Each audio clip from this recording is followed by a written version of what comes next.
Holly always looks like she's struggling financially, doesn't she? These are my mom friends who look down on me and revel in their sense of superiority. One day, one of their daughters touched my cherished piano without asking. "Please don't touch the piano if you're going to make a fuss over it," I said after spilling coffee on it. Their faces changed when they learned the truth. Truth, I am Holly. I enrolled my daughter, who just turned 3, in preschool. At first, she didn't want to be apart from me, but she got used to it within a week. I feel a bit lonely, but I'm happy to see her grow. When I pick her up, she tells me all about her day. She seems to enjoy her daily experiences at preschool. I joined a mom friends group when my daughter started preschool, but honestly, I'm not great at socializing. Still, I have to get along with them for my daughter's sake. There are 6 of us in the mom friends group, including me. All of us are moms of kids who play well with my daughter. They're all lovely people with deep affection for their children. They're more experienced in parenting, so I learn a lot from them. Above all, they're kind people who accept me even though I'm not good at communication. However, there's one person I can't get along with. "Good morning, Holly," said Dorothy. "Oh, good morning, Dorothy," I replied. "Hey, what's with that ugly bag your daughter has?" Dorothy continued. "Oh, I made a bag from her old clothes," I replied. "Seriously, a bag made from old clothes? That's so poor. I'd be embarrassed to let my precious daughter carry that." "Your daughter must be trying to be considerate of you," I said. Dorothy continued to look down on me with a bitter smile. The mom-freen I can't stand is Dorothy. She's the wealthiest mom in the group. She always wears expensive clothes and bags, and she's beautiful with a great figure, the kind of woman everyone admires. But she has a bad personality. She targets people like me who are not assertive and looks down on them. I don't have the courage to talk back, so I just smile awkwardly. "All right, your house is the venue for this week's tea party, isn't it?" Dorothy said. "Yes, it's my turn this week," I replied. In the mom friend group, led by Dorothy, we have a tea party at someone's home once a week. Although it's mostly just listening to Dorothy brag, I've hosted a tea party at my home several times before. My home is not as stylish as Dorothy's, so she never misses a chance to look down on me. She'd say things like, "It's weird not to have any paintings on the wall," or, "Where did you get this tasteless sofa?" She even ridiculed my cherished piano. I'm sure I'll be exhausted from forcing smiles while being looked down upon. To be honest, I'm not looking forward to it. On the day of the tea party, as the other mom friends entered my home, Dorothy came in last. Today, she looked even more stylish than usual. Dorothy stands out in my modest home, looking out of place. "Wow, you still have all this old furniture?" Dorothy exclaimed. "I gave so much advice last time. Why don't you replace this sofa already?" "Oh, I forgot. You can't afford it," she added, ignoring Dorothy's arrogance. I started preparing tea and snacks in the kitchen. The other mom friends were chatting in their seats, but Dorothy was walking around the house alone. I wish she wouldn't snoop around. It's embarrassing, I thought. "Oh, Holly, you still have this old piano." Dorothy's loud voice startled me, and I rushed to the scene. She had entered my piano room without permission. I had put a "Do Not Enter" sticker on the door to that room. But Dorothy seemed to have ignored it. The other mom friends, hearing her voice, started gathering in the room. "Sorry, everyone, could you please not go near the piano in that room?" I asked. Dorothy frowned at my timid request. "What? Why would you say that?" "That's not how you treat guests," she replied. "I apologize, but that piano is very precious to me. Even a small scratch would be a big deal. Please understand." "A scratch? It's already an old piano. What's one more scratch? You really are like a poor person cherishing something like this," Dorothy retorted. "Sorry, the tea is ready. Let's relax in the living room," I said, somehow calming Dorothy down.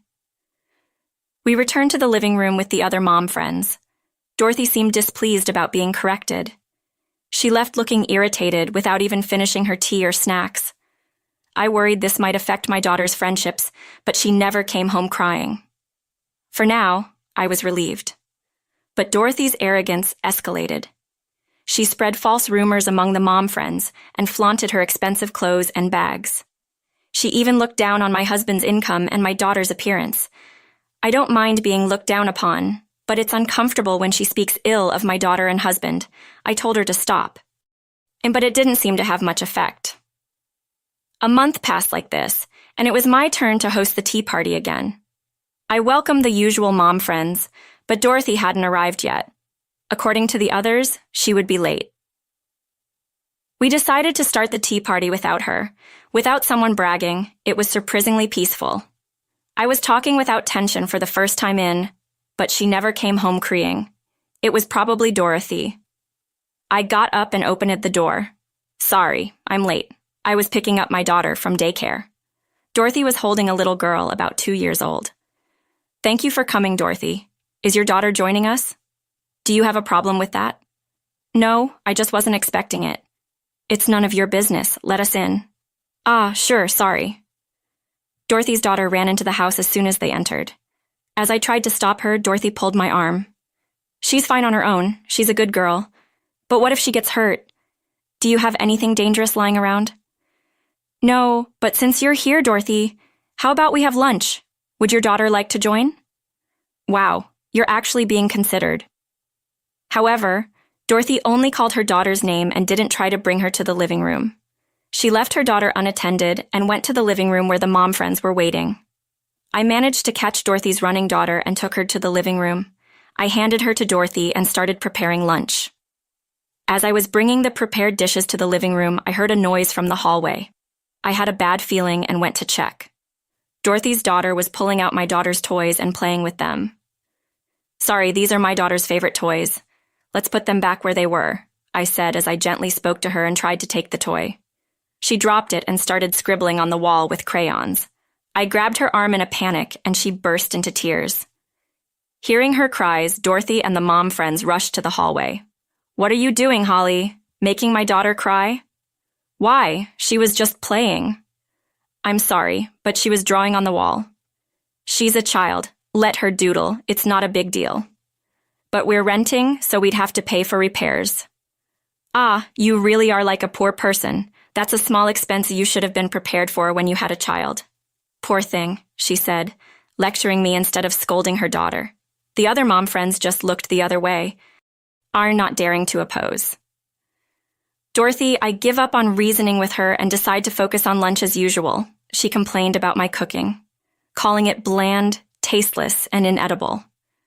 I thought I made a good meal, but today it just doesn't go down well. Just when Dorothy's bragging session starts, I hear the sound of a piano. I rush to the piano room, and as expected, Dorothy's daughter is playing it.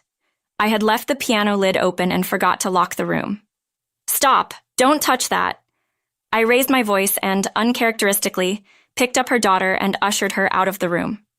Dorothy rushes in, hearing her daughter cry. Holly, what's the problem? Why are you making my daughter cry? Please, just don't touch the piano. It's really important to me. I bow my head, but Dorothy seems displeased. What's the big deal? It's just an old piano. She splashes her bottled coffee all over the piano. I tried to wipe it off with my clothes, but it's too late. The coffee seeps into the white keys and flows deeper into the strings. I collapse to my knees, realizing there's nothing I can do. The other mom friends rush in, asking what happened. I don't have the energy to answer.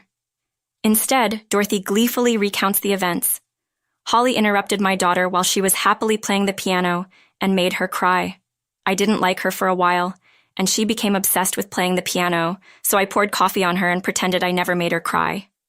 Mom friends, wondering which one to follow, one of the mom friends interrupts. Wait, this piano? It's worth over $1 million, she mumbles and turns pale. Oh, what's wrong? Why that long face? Is it about this old piano? This piano is worth over $1 million. It's a rare piece, one of only a few in the world, she's right. This piano was purchased by my grandmother. It's a limited edition worth about $1 million. I had promised to keep it safe for generations. I never thought it would be ruined like this. You're lying, Holly. How could someone like you own such a valuable piano? Speak up, say it's a lie. No, it's not a lie. This is a cherished piano passed down from my grandmother. I warned you not to touch it before. If Di spilled coffee on it, then she'll have to pay for the repairs. That would be around $100,000. $100,000? I can't afford that. Besides, it's Holly's fault for not telling me it was valuable. Dorothy tries to make excuses but realizes her position. She apologizes profusely. "I'm so sorry, Holly. I had no idea that old piano was valuable. I'm truly sorry. Please don't bill me for the repairs." She had always looked down on me and acted arrogantly. Is she really sorry? I think about her past behavior. She's always looked down on me, brought her daughter without notice, and let her play without supervision. She even lectured me for interrupting her daughter's playtime. "Dorothy, stop apologizing." She looks up at me, hopeful. "I will tell her that I'll send you the bill for the repairs. Please take your daughter and leave," she said. They are stunned. I point to the door, and the other mom friend escorts her out. The tea party ends. I later bill Dorothy for the repairs. Her husband visits and apologizes. Apparently, her attitude had been a problem for a while. He says he is being looked at in a negative light because of this incident. She starts working to pay off the debt and stops attending tea parties. I make sure to lock the piano room from then on.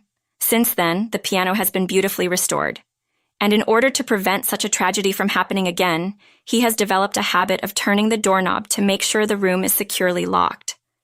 I resent my inability and wish I had done this from the beginning. Years pass, and my daughter grows up. I pass on the piano to her, knowing she'll